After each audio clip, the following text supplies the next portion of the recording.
Hello dear students. इस video में हम लोग क्लास 12th में जितने भी केमिकल टेस्ट दिए हुए हैं उनके बारे में डिस्कस करेंगे। और ये वीडियो क्लास 12th के स्टूडेंट्स के लिए बहुत ही इंपॉर्टेंट है क्योंकि केमिकल टेस्ट से रिलेटेड क्वेश्चंस पूछे जाते हैं। चलिए सबसे पहले समझते हैं कि केमिकल टेस्ट के द्वारा हम लोग कैसे दो कंपाउंड के बीच डिस्टिंग्विश कर सकते हैं, है ना। यहाँ पे देखिए दो कंपाउंड, एक कंपाउंड 1 दूसरा आपका कंपाउंड 2, दोनों को हम लोग रिएजेंट R1 से ट्रीट करा रहे हैं। ये R1 आपका रिएजेंट है, सेम रिएजेंट से हम लोग ट्रीट करा रहे हैं, ठीक है। मान लीजिए कंपाउंड 1 आपका रिएजेंट R1 से रिएक्ट करके प्रेसिपिटेट फॉर्म कर रहा है, ठीक है। वहीं आपका दूसरा कंपाउंड कंपाउंड 2 जो दिया हुआ है वो आपका रिएजेंट R1 से रिएक्ट करके प्रेसिपिटेट मान लो फॉर्म नहीं कर रहा है। इस तरह का चीज़ हमें देखना होगा, या तो आपका गैस फॉर्म हो या फिर कलर हो, या फिर कुछ स्मेल आए, ठीक है यहाँ पे। और दूसरे वाले पे आपका ना ही गैस प्रोड्यूस हो या फिर कोई कलर नहीं हो प्रोड्यूस हो रहा है या फिर कोई स्मेल नहीं आ रहा है। इस तरह हम लोग दो केमिकल कंपाउंड के बीच हम लोग डिस्टिंग्विश कर सकते हैं। सबसे पहले हम लोग अमीन्स चैप्टर्स के केमिकल टेस्ट को डिस्कस करेंगे। इस चैप्टर में आपका हिंसबर्ग टेस्ट, कार्बाइलमाइन टेस्ट और एजोडाइड टेस्ट दिया हुआ है। हिंसबर्ग टेस्ट का यूज हम लोग प्राइमरी, सेकेंडरी और टर्सरी अमीन्स को डिस्टिंग्विश करने में करते हैं, ठीक है। देखिए हिंसबर्ग टेस्ट में जो रिएजेंट यूज होता है उसे हम लोग हिंसबर्ग रिएजेंट कहते हैं। यहाँ पे दो हम लोग रिएजेंट यूज कर सकते हैं, एक आपका बेंजीन सल्फोनाइल क्लोराइड और दूसरा है आपका पाराटोलिन सल्फोनाइल क्लोराइड। इनके स्ट्रक्चर यहाँ पे दिया हुआ है। यहाँ पे हम लोग प्राइमरी अमीन्स के लिए हिंसबर्ग टेस्ट देखते हैं, ठीक है। देखिए यहाँ पे आपका ये तो है आपका रिएजेंट है, हिंसबर्ग रिएजेंट यहाँ पे लिया गया है बेंजीन सल्फोनाइल क्लोराइड, ठीक है। यहाँ पे देखिए ये आपका 1 डिग्री या फिर प्राइमरी अमीन लिया गया है। प्राइमरी अमीन आपका बेंजीन सल्फोनाइल क्लोराइड से रिएक्ट करता है, ठीक है। और यहाँ पे HCl आपका as a by product form होता है इस तरह। और ये जो नाइट्रोजन एटम है वो सल्फर एटम से कंबाइन कर जाता है यहाँ पे, और ये कंपाउंड बनाता है यहाँ पे, जिसका नाम है एन इथाइल बेंजीन सल्फोनामाइड, ठीक है। फर्दर इसको जो प्रोडक्ट फॉर्म हुआ है उसको हम लोग ट्रीट कराते हैं अल्कली से, उसको हम लोग ट्रीट कराएंगे अल्कली से, एक्वस केओएच से, ठीक है। देखिए यहाँ पे ये जो है एक्टिव हाइड्रोजन है, यहाँ पे जो ये हाइड्रोजन प्रेजेंट है जो नाइट्रोजन एटम से जुड़ा हुआ है, ये हाइड्रोजन आपका एक्टिव है ना। तो ये नाइट्रोजन आपका इलेक्ट्रोनेगेटिव एटम होता है, और यहाँ पे ये सल्फर ऑक्सीजन के बीच जो डबल बॉन्ड है ये आपका हाईली पोलर है। जो सल्फोनाइल ग्रुप है ये आपका इलेक्ट्रॉन विड्रॉइंग नेचर का है, ये आपका इलेक्ट्रॉन विड्रॉइंग नेचर का है, ठीक है। तो यहाँ पे इस वजह से ये हाइड्रोजन काफी एक्टिव हो जाता है, ठीक है। देखिए अब यहाँ पे अगर हम लोग अल्कली ट्रीट कराएंगे, ये आपका OH माइनस फॉर्म हो जाएगा, और OH माइनस को H प्लस खोजता है, ठीक है। H प्लस उसको चाहिए होता है यहाँ पे। तो देखिए यहाँ पे एक्टिव हाइड्रोजन है तो उससे रिएक्ट करके वो वाटर बना देगा, वो वाटर फॉर्म कर लेगा और ये सॉल्ट बन जाता है, ठीक। तो ये जो प्रोडक्ट जो बना था हमारा एन इथाइल बेंजीन सल्फोनामाइड है, उसको हम लोग एक्वस केओएच से ट्रीट करते हैं और वो आपका रिएक्ट करता है due to presence of active hydrogen, और ये जो होता है ये आपका सॉल्युबल हो जाता है, ठीक है यहाँ पे। तो प्राइमरी अमीन जो है वो आपका बेंजीन सल्फोनाइल क्लोराइड से रिएक्ट करता है, और जो प्रोडक्ट बनता है वो आपका अल्कली से भी रिएक्ट करता है और प्रोडक्ट आपका सॉल्युबल होता है। Hinsberg test for secondary amines, यहाँ पे देखिए ये तो आपका बेंजीन सल्फोनाइल क्लोराइड हो गया आपका हिंसबर्ग रिएजेंट। इसको हम लोग सेकेंडरी 2 डिग्री या सेकेंडरी अमीन से हम लोग यहाँ पे रिएक्ट कराएंगे, ठीक है। जो सेकेंडरी अमीन है वो आपका जो रिएजेंट है उससे रिएक्ट कर जाता है और HCl यहाँ प्रोड्यूस करेगा, और नाइट्रोजन ये सल्फर से कनेक्ट हो जाएगा यहाँ पे, और इसका नाम हो जाएगा देखिए N N diethyl benzene sulfonamide हो जाएगा इसका, ठीक है। अब देखिए इस नाइट्रोजन पे कोई भी एक्टिव हाइड्रोजन प्रेजेंट नहीं है, नो एक्टिव हाइड्रोजन, है ना। कोई भी यहाँ पे एक्टिव हाइड्रोजन नहीं है, तो हम लोग फिर अगर इसको अल्कली से ट्रीट कराएंगे तो ये तो रिएक्ट नहीं करेगा क्योंकि यहाँ पे एक्टिव हाइड्रोजन प्रेजेंट नहीं है। तो अगर रिएक्ट नहीं करेगा तो ये क्या हो जाएगा आपका इनसॉल्युबल हो जाएगा यहाँ पे। तो जो सेकेंडरी अमीन है वो आपका बेंजीन सल्फोनाइल क्लोराइड से रिएक्ट तो करता है बट फर्दर आपका अल्कली से रिएक्ट नहीं करता है और इनसॉल्युबल हो जाता है, प्रेसिपिटेट फॉर्म कर देगा। For tertiary amines Hinsberg test में आपका जो आपका टर्शरी या 3 डिग्री अमीन है आपका, ये आपका जो बेंजीन सल्फोनाइल क्लोराइड है उससे रिएक्ट नहीं करता, यहाँ पे आपका नो रिएक्शन होगा।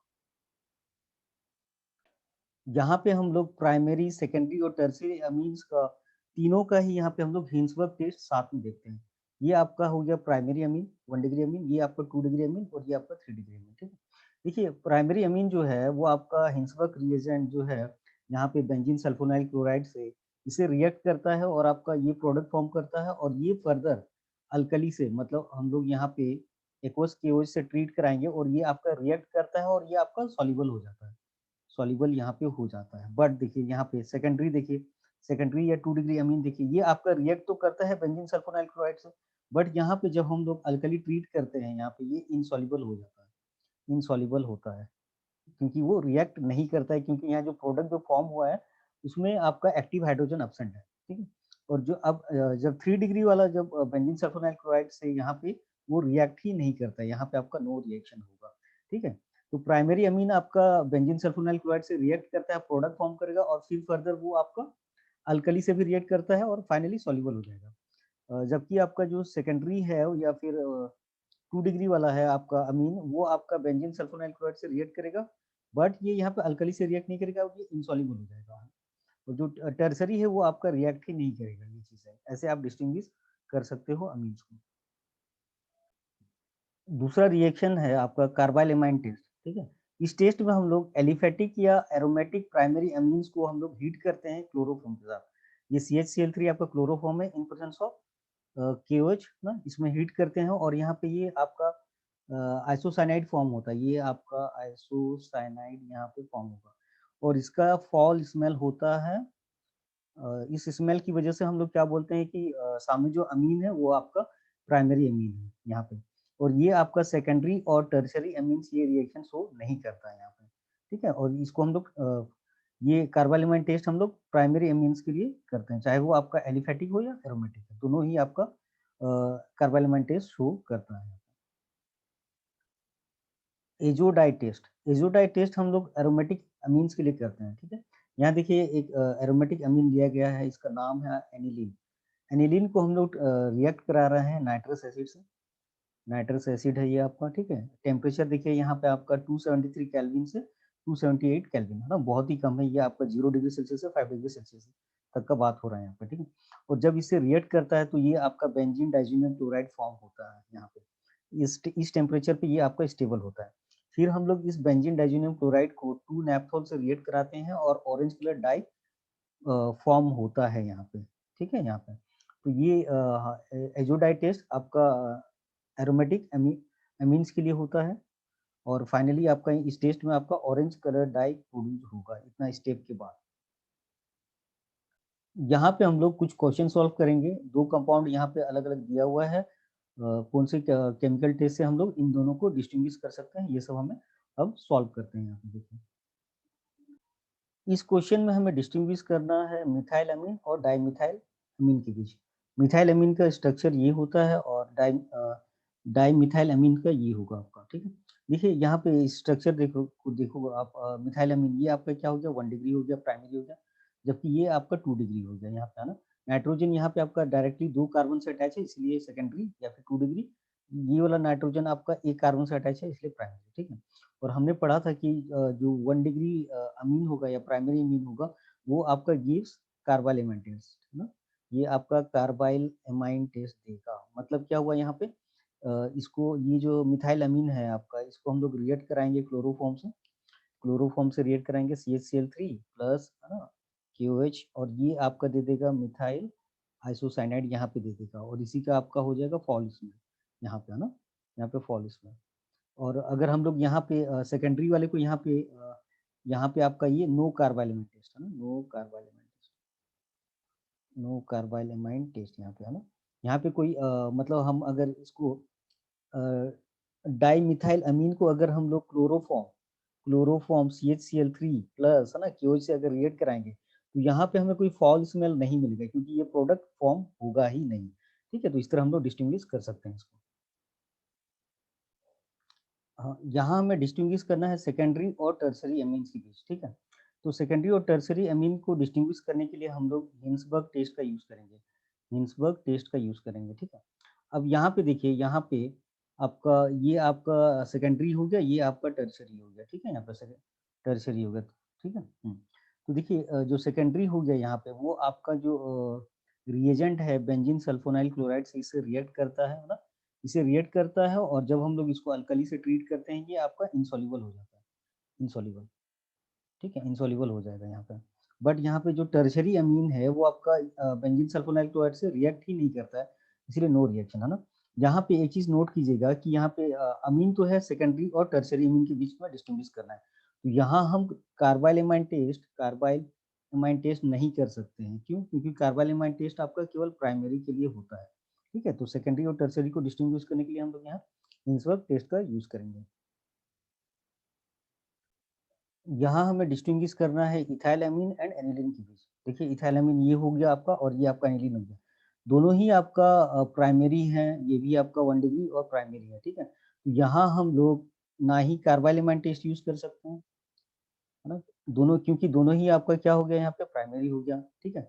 और ना ही हम लोग हिंसबर्ग टेस्ट यूज कर सकते हैं, ठीक है, ना ही हम लोग हिंसबर्ग टेस्ट यूज कर सकते हैं, ठीक है। तो यहाँ हमें यूज करना है एजोडाई टेस्ट, एजोडाई टेस्ट को यहाँ पे यूज करना है, क्योंकि यहाँ पे देखिए एरोमेटिक अमीन के लिए हम लोग एजोडाई टेस्ट यहाँ पे पढ़े थे। एक आपका एरोमेटिक अमीन है और आपका एक एलिफेटिक अमीन है। तो एरोमेटिक अमीन वाला मतलब जो यहाँ पे एनिलीन दिया हुआ है गिव्स एजोडाई टेस्ट, है ना, आप ऐसे भी लिख सकते हैं आंसर को, गिव्स एजोडाई टेस्ट, ठीक है, ऐसे भी लिख सकते हैं। यहाँ पे देखिए पूरा रिएक्शन यहाँ पे एक बार देख लीजिए, है ना, यहाँ पे एनिलीन जो है नाइट्रस एसिड से रिएक्ट करता है 273 से 278 केल्विन के बीच, और आपका बेंजीन है ना यहाँ पे डाइजेनियम क्लोराइड बनाता है, ये आपका स्टेबल होता है। फिर आप हम लोग 2 नेप्थोल से यहाँ पे रिएक्ट कराते हैं और यहाँ पे ऑरेंज डाई यहाँ पे फॉर्म होगा। जबकि अगर यहाँ पे अगर हम लोग इथाइल अमीन को, जो आपका एलिफेटिक अमीन है, इसको अगर नाइट्रस एसिड से रिएक्ट कराएंगे, है ना, यहाँ भी आपका सॉल्ट फॉर्म होगा, बट ये सॉल्ट जो है आपका अनस्टेबल होगा। अनस्टेबल होने की वजह से यहाँ पे आपका ब्रिज इवर्वेशन यहाँ पे होगा due to formation of nitrogen gas, है ना, और यहाँ पे आपका इथानॉल मतलब अल्कोहल यहाँ पे जो होगा वो इथानॉल फॉर्म होगा, ठीक है। तो यहाँ पे आपको लिखना क्या है, एनिलीन गिव्स एजोडाई टेस्ट, और इथाइलमेन ये आपका नहीं देगा। यहाँ हमें डिस्टिंग्विश करना है बिटवीन एनिलीन एंड बेंजाइल अमीन, ठीक है। देखिए यहाँ पे एनिलीन का ये स्ट्रक्चर हो गया, ये आपका बेंजाइल अमीन का स्ट्रक्चर हो गया। यहाँ पे NH2 जो है आपका जो बेंजीन में जो कार्बन है उससे डायरेक्टली अटैच है, ठीक है, यहाँ पे। बट यहाँ पे आपका बेंजाइल, जो बेंजाइलिक कार्बन है, ये आपका बेंजाइलिक कार्बन होता है, NH2 उससे अटैच है, ठीक है। तो ये आपका एरोमेटिक अमीन है, ये आपका एरोमेटिक अमीन है। और हम लोग जानते हैं कि एरोमेटिक अमीन जो होता है वो आपका एजोडाई टेस्ट देता है, एजोडाई टेस्ट देगा, ठीक है। अगर ये क्वेश्चन अगर एग्जाम में आता है तो आप यहाँ पे इसको थोड़ा सा रिएक्शन के फॉर्म में लिखोगे तो ज़्यादा बेटर होगा, मार्क्स है ना आपका फुल मार्क्स आपको यहाँ पे मिलने के चांसेस है पूरा। यहाँ पे देखिए एनिलीन है, इसको हम लोग नाइट्रस एसिड से रिएक्ट कराएंगे, इसका टेम्परेचर हो गया 273 से 278 केल्विन। ये आपका बनाया गया बेंजीन डाइजोनियम क्लोराइड यहाँ पे फॉर्म करेगा N2+, ये Cl- है ना, ये स्टेबल होता है। फिर हम लोग इसको रिएक्ट कराएंगे 2 नेप्थोल से, 2 नेप्थोल से रिएक्ट कराएंगे और ये आपका बन जाएगा यहाँ पे ऑरेंज डाई यहाँ पे फॉर्म करेगा, ऑरेंज कलर का डाई यहाँ पे फॉर्म होगा, है ना। तो सामने क्या हो जाएगा, वो आपका एरोमेटिक अमीन हो जाएगा, दैट इज एनिलीन हो जाएगा, है ना। जबकि यहाँ पे है ना अगर हम लोग बेंजाइल अमीन को यहाँ पे अगर नाइट्रस एसिड से रिएक्ट कराएंगे, ठीक है, ये आपका बनाएगा, पहले ये सॉल्ट बनाएगा CH2 यहाँ पे N2+, Cl-, है ना। ये आपका अनस्टेबल होगा, अनस्टेबल होने की वजह से क्या होगा, यहाँ पे ब्रिस्क एवर्बेशन होगा due to formation of nitrogen, ना वो गैसियस फॉर्म में फॉर्म हो जाएगा ना। और ये आपका यहाँ पे अल्कोहल फॉर्म हो जाएगा, बेंजाइलिक अल्कोहल फॉर्म होगा यहाँ पे, ये चीज होगा ना।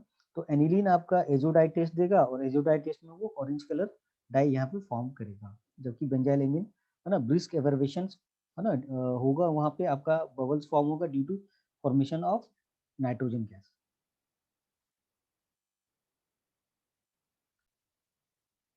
Aldehyde, ketone and carboxylic acid chapter में हमें Tollens test, Fehling test, iodoform test और सोडियम बाइकार्बोनेट टेस्ट को स्टडी करना है। सबसे पहले हम लोग देखते हैं टॉलेंस टेस्ट। टॉलेंस टेस्ट आपका एल्डिहाइड के लिए होता है, ठीक है। एल्डिहाइड को हम लोग टॉलेंस रीजेंट से ट्रीट कराते हैं और हमें सिल्वर मिरर यहाँ पे प्रोड्यूस होता है। यहाँ पे देखिए ये आपका एल्डिहाइड हो गया, टॉलेंस रिएजेंट आपका ये हो जाता है आपका टॉलेंस रिएजेंट, ठीक है, इन बेसिक मीडियम, है ना। इसको हम लोग जो रिएक्शन कराते हैं बेसिक मीडियम, है ना। तो बेसिक मीडियम हम लोग रिएक्ट कराते हैं और जो आपका एल्डिहाइड है वो आपका कन्वर्ट हो जाता है आपका कार्बोक्सिलेट एनायन में, है ना। ये कार्बोक्सिलेट एनायन आपका फॉर्म होता है और यहाँ पे आपका सिल्वर का एटम यहाँ पे फॉर्म होने लगता है। इस वजह से यहाँ पे हम लोग कहते हैं कि यहाँ पे सिल्वर मिरर, इसको हम लोग सिल्वर मिरर टेस्ट भी कहते हैं, है ना, यहाँ पे इसको। अब देखिए यहाँ पे ये यहाँ पे जो सिल्वर है, सिल्वर के यहाँ ऑक्सीडेशन स्टेट आपका +1 है ना, और यहाँ पे ये यहाँ पे 0 है, तो क्या हो रहा है, जो ऑक्सीडेशन नंबर है +1 से 0 हो रहा है, मतलब डिक्रीज हो रहा है ऑक्सीडेशन नंबर, मतलब यहाँ पे रिडक्शन हो रहा है, रिडक्शन हो रहा है, तो ये है ना, यहाँ पे इसका इसका रिडक्शन हो रहा है, तो सामने वाला का क्या कर रहा है, ये ऑक्सीडेशन कर रहा है, इसका ऑक्सीडेशन कर रहा है, तो इसीलिए क्या हो जाता है, ये ऑक्सीडाइजिंग एजेंट, और यहाँ पे ये माइल्ड ऑक्सीडाइजिंग एजेंट की तरह एक्ट करता है, ठीक है, माइल्ड ऑक्सीडाइजिंग की तरह एक्ट करता है, जो आपका एल्डिहाइड को, है ना, कोरोस्पोंडिंग आपका कार्बोक्सिलेट एनायन में कन्वर्ट कर देता है, और खुद रिड्यूस होके एजी एटम बनाता है, जो आपका सिल्वर मिरर कहलाता है यहाँ पे। इस तरह हम लोग यहाँ पे टॉलरेंस टेस्ट में एल्डिहाइड का स्टडी करते हैं। दूसरा टेस्ट है हम लोग का फैलिंग टेस्ट। फैलिंग टेस्ट में हम लोग दो सॉल्यूशन लेते हैं, आपका सॉल्यूशन ए आपका होता है एक्वस कॉपर सल्फेट, और सॉल्यूशन बी होता है आपका अल्कलाइन सोडियम पोटेशियम टार्टरेट, उसका पूरा नाम है सोडियम पोटेशियम टार्टरेट, ठीक है, यहाँ पे है ना, इन दोनों सॉल्यूशन को मिला के हम लोग फैलिंग्स रिएजेंट बनाते हैं ना। जब फैलिंग्स रिएजेंट बन जाएगा तो हम लोग क्या करते हैं, उसको एल्डिहाइड से ट्रीट कराते हैं, और एल्डिहाइड से ट्रीट कराने पे आपका रेड ब्राउन प्रेसिपिटेट फॉर्म होता है, ठीक है, रेड ब्राउन प्रेसिपिटेट अगर फॉर्म हो गया तो सामने वाले जो कंपाउंड है जिससे हम लोग फैलिंग्स रिएजेंट को रिएक्ट कराए थे, वो आपका सामने मतलब एल्डिहाइड होगा, ठीक है। यहाँ पे देखिए एल्डिहाइड को हम लोग ट्रीट करा रहे हैं, फैलिंग्स रिएजेंट से आता है, ठीक है, फैलिंग्स रिएजेंट से आता है, और यहाँ पे आपका ये CU2O की वजह से यहाँ पे रेड ब्राउन प्रेसिपिटेट होता है, और जो आपका एल्डिहाइड है वो आपका कार्बोक्सिलेट एनायन में यहाँ पे कन्वर्ट हो जाएगा, ये भी आपका ऑक्सीडाइज होता है यहाँ पे। इस तरह हम लोग यहाँ पे फैलिंग टेस्ट के द्वारा एल्डिहाइड का पता करते हैं यहाँ पे। आइडोफॉर्म टेस्ट आपका बहुत ही इंपॉर्टेंट टेस्ट है। इस टेस्ट में हम लोग मिथाइल कीटोन, जैसे यहाँ पे देखिए, है ना, इसको कहते हैं मिथाइल कीटोन, है ना, इसका प्रेजेंस को चेक करते हैं, इस टेस्ट से हम लोग मिथाइल कीटोन का पता करते हैं, ठीक है। देखिए, या फिर आपका इस तरह का अल्कोहल होगा, CH यहाँ पे OH है ना, यहाँ पे इस तरह का चीज यहाँ पे है ना, दूसरा कुछ यहाँ पे कार्बन का चेन हो सकता है, क्योंकि जो आपका यहाँ पे आइडोफॉर्म टेस्ट में जो रिएजेंट होता है वो आपका ऑक्सीडाइजिंग एजेंट का ही काम करता है। देखिए, अगर ये ऑक्सीडाइज होगा तो क्या हो जाएगा, आपका सेम है ना, मिथाइल कीटोन में कन्वर्ट हो जाएगा, बात समझे कि नहीं, यहाँ पे है ना, ये इस अल्कोहल को भी अगर हम लोग ऑक्सीडाइज करेंगे तो सेम मिथाइल कीटोन के फॉर्म में आ जाएगा, फिर फर्दर रिएक्ट करके ये आइडोफॉर्म टेस्ट देगा, ठीक है। हाँ, तो देखिए आइडोफॉर्म टेस्ट में होता क्या है यहाँ पे, सबसे पहले आपका ये मिथाइल कीटोन होना चाहिए यहाँ पे ना, मिथाइल कीटोन का प्रेजेंस होना चाहिए, ये आपका रिएक्ट करेगा आयोडीन प्लस NaOH से, आयोडीन प्लस NaOH से, है ना, और यहाँ पे आपका ये सॉल्ट फॉर्म हो जाएगा, salt of carboxylic acid form होगा, और यहाँ पे ये आइडोफॉर्म फॉर्म होगा, यहाँ पे ये आपका आइडोफॉर्म फॉर्म होगा, और आइडोफॉर्म जो होता है आपका ये येलो कलर है ना, येलो कलर PPT होता है यहाँ पे, है ना, येलो कलर का प्रेसिपिटेट यहाँ पे फॉर्म होगा आइडोफॉर्म, ठीक है। और यहाँ पे देखिए ये आयोडीन प्लस NaOH को, है ना, रिएक्शन में हम लोग एन सोडियम, है ना, ऑक्सीजन आयोडाइड, है ना, ये भी कहते हैं, और इसको हम लोग कहते हैं सोडियम हाइपो, है ना, आयोडाइड, ठीक है। यहाँ पे अगर आपका ये आयोडीन प्लस NaOH नहीं दिया होगा, और आपका, है ना, उसकी जगह पे आपका सोडियम हाइपो आयोडाइड भी दिया जा सकता है, दोनों सेम चीज है यहाँ पे, है ना, आपका ये मिथाइल कीटोन को ऑक्सीडाइज करके salt of carboxylic acid form करता है, और ये जो CH3 है यहाँ से आपका, है ना, यहाँ पे ये जो CH3, ये जो कार्बन है, ये आपका कन्वर्ट हो जाता है, ये वाला जो कार्बन है यही कन्वर्ट हो जाता है आपका आइडोफॉर्म में कन्वर्ट हो जाता है यहाँ पे, और ये येलो कलर का प्रेसिपिटेट देता है, तो ये प्रेजेंस ऑफ आपका मिथाइल कीटोन बताता है। सोडियम बाइकार्बोनेट टेस्ट, इस टेस्ट में हम लोग कार्बोक्सिलिक एसिड के लिए, ये टेस्ट हम लोग कार्बोक्सिलिक एसिड के लिए करते हैं, कार्बोक्सिलिक एसिड को हम लोग सोडियम बाइकार्बोनेट से ट्रीट कराते हैं, और यहाँ पे आपका गैस फॉर्म होता है ना, ये ब्रिस्क एबर्वेशन वाला केस है, यहाँ पे CO2 as a gas form होता है, तो हम लोग को पता चल जाता है कि सामने आपका कार्बोक्सिलिक एसिड है, ठीक है। कार्बोक्सिलिक एसिड को जब भी हम लोग सोडियम बाइकार्बोनेट से ट्रीट कराएंगे तो आपका गैस फॉर्म होगा, जो ब्रिस्क एबर्वेशन कहलाता है ना, यहाँ पे जो गैस फॉर्म होता है वो CO2, ये प्रेजेंस ऑफ आपका कार्बोक्सिलिक एसिड बताता है। चलिए यहाँ पे कुछ क्वेश्चन सॉल्व करते हैं, है ना, यहाँ पे हमें डिस्टिंग्विश करना है बिटवीन प्रोपानल एंड प्रोपेनॉन के बीच, ठीक है।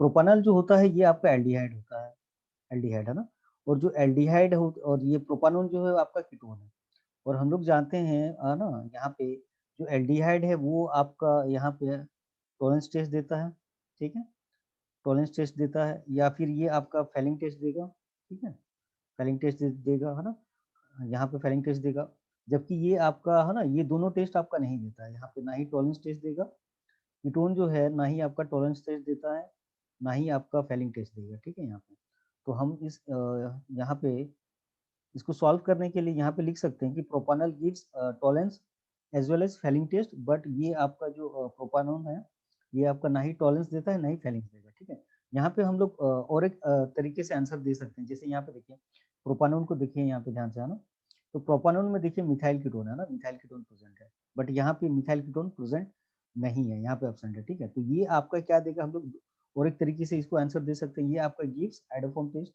गिव्स है ना, आइडोफॉर्म टेस्ट, है ना, आइडोफॉर्म टेस्ट यहाँ पे दे सकता है, और इसका हम लोग रिएक्शन, यहाँ पे हम लोग रिएक्शन भी लिख सकते हैं इसके लिए, इस तरह, है ना, यहाँ पे आपका NaOI सोडियम हाइपोआयोडाइड, है ना, ये आपका क्या कर देगा, ये सॉल्ट देगा यहाँ पे, है ना, O माइनस Na प्लस, और यहाँ पे आइडोफॉर्म फॉर्म हो जाएगा CH I3, है ना, I3, ये आपका येलो कलर का प्रेसिपिटेट देगा, जबकि ये जो प्रोपानॉल है ये आपका आइडोफॉर्म टेस्ट नहीं देगा यहाँ पे, ना, इस तरह इनको डिस्टिंग्विश किया जा सकता है काफी तरीके से। यहाँ पे हमें एसिटोफिनोन और बेंजोफिनोन के बीच डिस्टिंग्विश करना है। देखिए देखिए ध्यान से देखिए, यहाँ पे ये दोनों जो कंपाउंड दिया है दोनों ही कीटोन है ना, तो जब भी दोनों ही कीटोन दिया हुआ हो, है ना, ध्यान से सुनिएगा, जब भी दोनों ही कीटोन दिया हुआ हो तो यहाँ पे जो डिस्टिंग्विश होगा बाय आइडोफॉर्म टेस्ट होगा, है ना, आइडोफॉर्म टेस्ट। देखिए यहाँ पे, ये देखिए यहाँ पे ये आपका है ना मिथाइल कीटोन है, बट यहाँ पे मिथाइल कीटोन एब्सेंट है, तो ये क्या देगा आपका, गिव्स आइडोफॉर्म टेस्ट, गिव्स, है ना, आइडोफॉर्म टेस्ट, ये आपका आइडोफॉर्म टेस्ट देगा, जबकि ये आपका आइडोफॉर्म टेस्ट नहीं देगा, ना, ये आइडोफॉर्म टेस्ट देगा, तो इसका आप रिएक्शन भी लिख सकते हो यहाँ पे, ठीक है। यहाँ पे एसिटोफिनोन है ये आपका, इसको हम लोग ट्रीट करेंगे आयोडीन प्लस NaOH के साथ, और ये आपका सबसे पहले यहाँ पे लिखिए आइडोफॉर्म बना लीजिए, है ना, प्रेसिपिटेट फॉर्म होगा ये येलो कलर का, ठीक है, और इसका फिर आप सॉल्ट बना सकते हैं कार्बोक्सिलिक एसिड का, यहाँ पे ऐसा O माइनस यहाँ पे Na प्लस, है ना। तो जब भी याद रखिएगा कि जब भी कीटोन दिया हो, दोनों ही कीटोन दिया हो, तो आपका ये आइडोफॉर्म टेस्ट से डिस्टिंग्विश होगा, और आपको ऐसा कीटोन खोजना है जिसमें मिथाइल कीटोन प्रेजेंट हो, जैसे यहाँ पे ये चीज है, ठीक है। यहाँ हमें डिस्टिंग्विश करना है between benzoic acid and ethyl benzoic, ठीक है। देखिए ये जो डिस्टिंग्विश होगा, हमने पढ़ा था कि कार्बोक्सिलिक एसिड के लिए हम लोग सोडियम बाइकार्बोनेट टेस्ट यूज करते हैं, ठीक है। यहाँ पे तो जो बेंजोइक एसिड है, इसको अगर हम लोग सोडियम बाइकार्बोनेट से ट्रीट करेंगे, यहाँ पे अगर इसको ट्रीट करेंगे, तो यहाँ पे देखिए आपका ये यहाँ पे फॉर्म होगा, ये सॉल्ट फॉर्म हो जाएगा आपका यहाँ पे, और और ये आपका यहाँ पे CO2 प्रोड्यूस होगा, यहाँ पे CO2 ब्रिस्क एफर्वेशन होगा, यहाँ पे है ना, गैस प्रोड्यूस होगा, है ना, यहाँ पे वो CO2 होगा।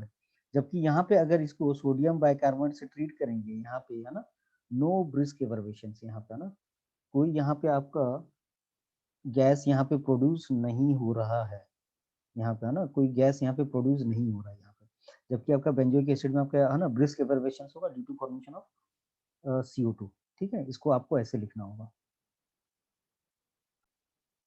यहाँ हमें डिस्टिंग्विश करना है between pentane 2 on and pentane 3 on. देखिए यहाँ भी दोनों ही क्या है, कीटोन है, यहाँ पे दोनों कीटोन के बीच डिस्टिंग्विश करना है, और मैंने बताया था कि अगर दोनों ही कीटोन दिया हो, अगर दोनों ही कीटोन दिया हो, तो आपका आइडोफॉर्म टेस्ट के द्वारा यहाँ पे आइडोफॉर्म टेस्ट के द्वारा ये डिस्टिंग्विश किया जा सकता है। हमें पहचानना क्या, हमें खोजना क्या है, मिथाइल कीटोन, है ना। क्या यहाँ पे देखिए मिथाइल कीटोन है, नहीं है ना, यहाँ पे आपका मिथाइल कीटोन प्रेजेंट है ना, ये क्या देगा, gives iodoform test, gives iodoform test, और इसका रिएक्शन तो हम जानते ही हैं, यहाँ पे क्या होगा, इसको हम लोग को रिएक्ट करना है आयोडीन प्लस NaOH के साथ, आयोडीन प्लस NaOH के साथ यहाँ पे रिएक्ट कराना है, और यहाँ पे आपका CH I3 फॉर्म होगा, जो आपका येलो कलर का प्रेसिपिटेट होता है, ठीक है, और ये आपका सॉल्ट फॉर्म हो जाएगा, यहाँ पे ये चीज यहाँ पे ऐसे सॉल्ट फॉर्म हो जाएगा O माइनस यहाँ पे N प्लस, ठीक है, जबकि ये आपका no iodoform test, no iodoform test, ठीक है। यहाँ पे कोई आपका येलो कलर का प्रेसिपिटेट फॉर्म नहीं होगा, ठीक है। तो फिर से मैं बोल दे रहा हूँ, यहाँ पे आपका जब भी कीटोन दिया हो, तो यहाँ पे आपका हाइड्रोफॉर्म टेस्ट से आपका डिस्टिंग्विश होता है, आपको केवल मिथाइल कीटोन पहचानना होगा। यहाँ हमें डिस्टिंग्विश करना है बिटवीन बेंजल्डिहाइड एंड एसिटोफिनोन, ठीक है। यहाँ पे इसका आंसर हम लोग 2 तरीके से दे सकते हैं। देखिए यहाँ पे कीटोन दिया हुआ है, कीटोन भी देखिए यहाँ पे क्या है आपका मिथाइल कीटोन है ना? This compound gives iodoform test है ना? गिव्स आइडोफॉर्म टेस्ट और इसका रिएक्शन हम लोग काफ़ी देख चुके हैं, तो हम लोग रिएक्शन लिख सकते हैं। जबकि ये आपका आइडोफॉर्म टेस्ट नहीं देगा, है ना? फिर देखिए यहाँ पे ये आपका एल्डिहाइड है, ठीक है? दूसरा आंसर क्या हो सकता है? ये आपका एल्डिहाइड है, ये आपका कीटोन है और हम लोग जानते हैं एल्डिहाइड गिव्स टॉलेंस टेस्ट है ना? एल्डिहाइड गिव्स टॉलेंस टेस्ट, ठीक है? यहाँ पे इसको टॉलेंस टेस्ट वाले इक्वेशन भी लिख सकते हैं हम लोग, है ना? ये आपका Tollens test positive Tollens test देगा, मतलब यहाँ पे सिल्वर मिरर प्रोड्यूस होगा, जबकि यहाँ पे आपका है ना नेगेटिव टॉलेंस टेस्ट देगा। एसिटोफिनोन आपका नेगेटिव है ना टॉलेंस टेस्ट देगा। इस तरह हम लोग 2 तरीके से आंसर दे सकते हैं यहाँ पे। यहाँ पे एक इन्फॉर्मेशन है, ये आपका एरोमेटिक एल्डिहाइड है, एरोमेटिक एल्डिहाइड है ना? तो एरोमेटिक एल्डिहाइड जो है लाइक एल्डिहाइड, ये आपका है ना नो फेलिंग टेस्ट नहीं देता है ना, इसको याद रखिएगा। तो फेलिंग टेस्ट अगर आप यहाँ पे लिखते हो तो वो आंसर आपका गलत हो जाएगा, इस चीज को ध्यान दीजिएगा, है ना? या तो हम लोग आइडोफॉर्म टेस्ट से इसको आंसर दे सकते हैं या फिर टॉलेंस टेस्ट से, ठीक है? यहाँ पे इसको याद रखिएगा। Alcohols, phenols and ethers chapter में हम दो टेस्ट को डिस्कस करेंगे। एक आपका लुकास टेस्ट और दूसरा है आपका test of phenol with ferric chloride. Lucas test में हम लोग प्राइमरी, सेकेंडरी और टर्शियरी अल्कोहल को डिफरेंशिएट करने के लिए यूज करते हैं। इसमें HCl प्लस ZnCl2 आपका लुकास रिएजेंट होता है, ये आपका लुकास रिएजेंट है यहाँ पे, ठीक है? इसको अल्कोहल से ट्रीट कराया जाता है और आपका अल्काइल क्लोराइड फॉर्म होता है, वाटर फॉर्म हो जाएगा। यहाँ पे देखिए इस टेबल को देखिए ध्यान से, टर्शरी अल्कोहल जो है, टर्शरी अल्कोहल जो 3 डिग्री अल्कोहल होगा, वो आपका लुकास रिएजेंट से बहुत जल्दी रिएक्ट करता है और जो टेस्ट ट्यूब में आपका है ना क्लाउडीनेस या प्रेसिपिटेट तुरंत फॉर्म करता है, जिसको हम लोग टर्बिडिटी भी कहते हैं ना, बुक में आपका टर्बिडिटी भी लिखा हुआ रहता है। तो यहाँ पे विद इन सेकेंड आपका टर्बिडिटी या फिर क्लाउडीनेस फॉर्म हो जाएगा। वही अगर हम लोग लुकास रिएजेंट को सेकेंडरी या 2 डिग्री अल्कोहल से रिएक्ट कराएंगे, तो जो क्लाउडीनेस है, मतलब जो रिएक्शन होने के बाद जो प्रेसिपिटेट जो फॉर्म होगा, उसमें थोड़ा टाइम लगता है। यहाँ पे 5 से 10 मिनट लग जाएगा, 5 से 10 मिनट यहाँ पे लगता है, ठीक है? जबकि प्राइमरी अल्कोहल को अगर हम लोग लुकास रिएजेंट से ट्रीट कराएंगे, तो वो आपका यहाँ पे नॉर्मल टेम्परेचर पे आपका वो प्रेसिपिटेट नहीं फॉर्म होता है ना, रिएक्शन नहीं होगा आपका। तो वहाँ पे हमें हीट करना पड़ेगा, तब जाके वो आपका प्रेसिपिटेट जो कि टर्बिडिटी या क्लाउडीनेस वहाँ पे फॉर्म होगा, है ना? इस तरह हम लोग डिफरेंट डिग्री ऑफ अल्कोहल को यहाँ पे डिफरेंशिएट करते हैं यूजिंग लुकास रिएजेंट। फिनॉल का टेस्ट करने के लिए हम लोग फिनॉल को हम लोग है ना फेरिक क्लोराइड से ट्रीट कराते हैं और वो यहाँ पे वॉयलेट कलर का कॉम्प्लेक्स हमें मिलता है। अगर वॉयलेट वॉयलेट कलर का कॉम्प्लेक्स मिलता है तो वो आपका सामने आपका फिनॉल होगा, ठीक है? तो फिनॉल के टेस्ट के लिए हमें फेरिक क्लोराइड से ट्रीट कराना होगा और हमें चेक करना है कि अगर वॉयलेट कलर का कोई कॉम्प्लेक्स फॉर्म हो रहा है कि नहीं। अगर कॉम्प्लेक्स फॉर्म हो रहा है तो सामने वाला कंपाउंड आपका फिनॉल होगा, अगर नहीं हो रहा तो फिनॉल वो नहीं होगा।